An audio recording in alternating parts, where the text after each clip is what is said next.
Assalamualaikum warahmatullahi wabarakatuh. Hai semuanya, perkenalkan nama saya Siti Nurhafifah dari kelas 10 MP1. Di sini saya akan mempresentasikan tentang manajemen perkantoran dan layanan bisnis kepada teman saya yang bernama Yasmin Dwi Maharani dari 10 MP1.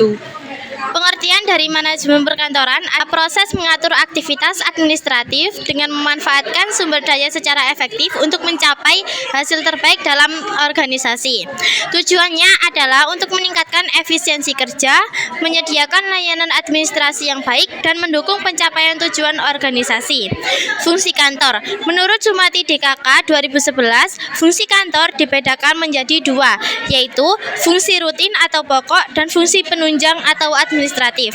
Fungsi utama kantor yang pertama menerima informasi, yang kedua merekam informasi, yang ketiga mengolah informasi, dan yang terakhir mendistribusikan informasi.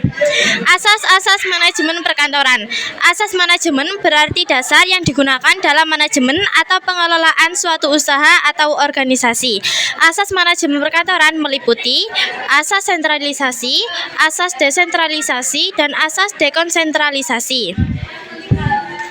Fungsi manajemen dalam proses bisnis meliputi yang pertama, perencanaan, planning, yang kedua, pengorganisasian, organizing, yang ketiga, penggerakan, actuating and directing, yang keempat, pengawasan, controlling. Pengertian layanan bisnis. Layanan bisnis merupakan proses pemberian layanan kepada pelanggan atau konsumen. Tujuannya untuk memperoleh keuntungan, memenuhi kebutuhan hidup, menjaga kelangsungan usaha, menambah kreativitas, dan membangun citra dan kemandirian. Manfaat bisnis yang pertama, memperoleh penghargaan atau pengakuan. Yang kedua, kesempatan menjadi bos bagi diri sendiri. Yang ketiga, menggaji diri sendiri. Yang keempat, mengatur waktu sendiri. Dan yang terakhir, masa depan lebih cerah. Jenis bisnis dibedakan menjadi 4. Yang pertama, bisnis berdasarkan aktivitas. Yang kedua, bisnis berdasarkan kegunaan. Yang ketiga, bisnis berdasarkan motifnya. Dan yang terakhir, bisnis berdasarkan bentuknya.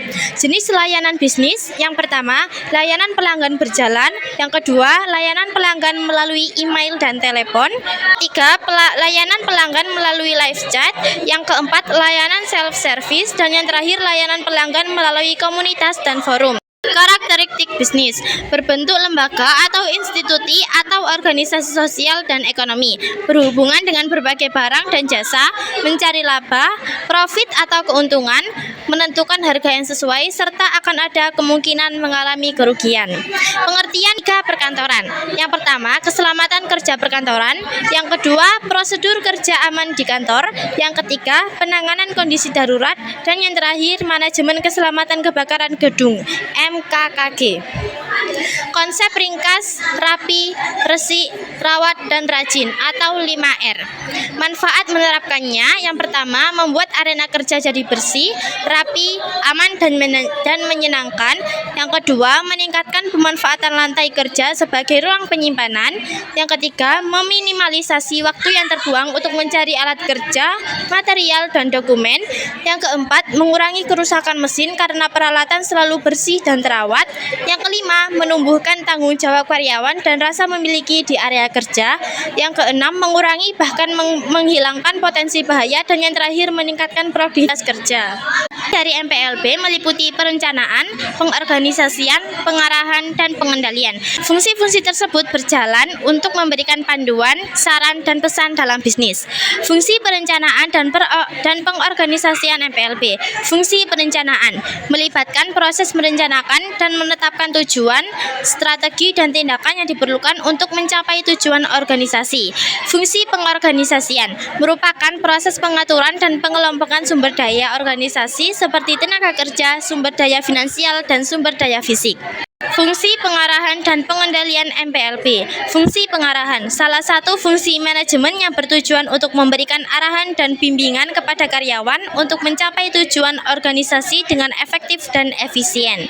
Fungsi pengendalian adalah untuk memastikan bahwa seluruh aktivitas dan operasi bisnis dilakukan dengan efektif dan efisien. Pengertian rantai pasok atau supply chain adalah suatu sistem yang melibatkan berbagai tahap dan proses dalam pengelolaan barang, yang mulai dari produksi, distribusi, penyimpanan, dan transportasi, hingga sampai pada konsumen akhir. Tujuannya adalah untuk memastikan barang dapat diproduksi, didistribusikan, dan diterima oleh konsumen dengan efisien dan efektif. Pengertian dari K3 Industri. Menurut Adi Sulistyo 2015, K3 Industri merupakan suatu sistem pengelolaan yang terdiri dari kebijakan, prosedur, dan program yang diarahkan untuk memastikan bahwa pekerja dan lingkungan kerja di dalam industri terlindungi dari resiko kecelakaan kerja, penyakit kerja, serta resiko lingkungan yang diakibatkan oleh aktivitas industri. Layanan prima adalah layanan yang melebihi ekspektasi pelanggan. Pentingnya pelayanan prima adalah untuk membangun loyalitas pelanggan dan meningkatkan reputasi perusahaan. Layanan pelanggan atau customer service adalah interaksi antara perusahaan dan pelanggan yang mencakup segala sesuatu dari permintaan hingga penanganan keluhan. Tujuannya adalah untuk memenuhi kebutuhan pelanggan dan memastikan kepuasan pelanggan. Teknik pelayanan pelanggan: mendengarkan secara aktif, memperjelas informasi, dan menawarkan solusi yang sesuai. Prosedur dan instruksi kerja atau SOP.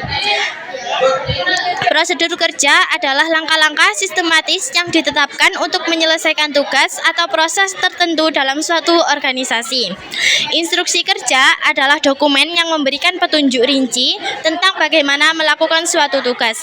Manfaat menerapkan SOP: yang pertama, konsistensi, meningkatkan efisiensi, menjaga kualitas produk atau layanan, pelatihan karyawan baru, dan keselamatan kerja. Sekian penjelasan dari saya. Apakah ada yang ditanyakan? Baik, di sini saya akan bertanya. Fungsi manajemen dalam proses bisnis tentang perencanaan itu meliputi apa saja sih? Baik, di sini saya akan menjawab.